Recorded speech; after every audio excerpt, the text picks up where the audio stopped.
Advocate विधी. तर आपण या शॉर्ट व्हिडिओच्या माध्यमातून पाहणार आहोत की फक्त लग्न केल्यानेच पत्नीला पतीच्या संपत्तीत अधिकार असतो का, किंवा सासरच्या प्रॉपर्टीमध्ये सुनेचा हक्क काय काय काय आहे. तर तसं पाहायला गेलं तर हिंदू उत्तराधिकार कायद्याच्या कलम 8 नुसार अन्वये स्त्रीला सासरच्या घरात किंवा वडिलोपार्जित मालमत्तेमध्ये कोणताही अधिकार नाही.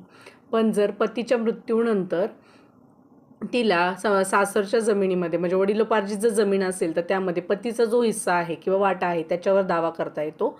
आणि दुसरं आहे की पतीने जर मृत्यूपत्र करून ठेवलेले असेल की आणि त्याच्यामध्ये पत्नीचा कोणताच उल्लेख नसेल तर तिला त्या प्रॉपर्टीवर दावा करता येत नाही.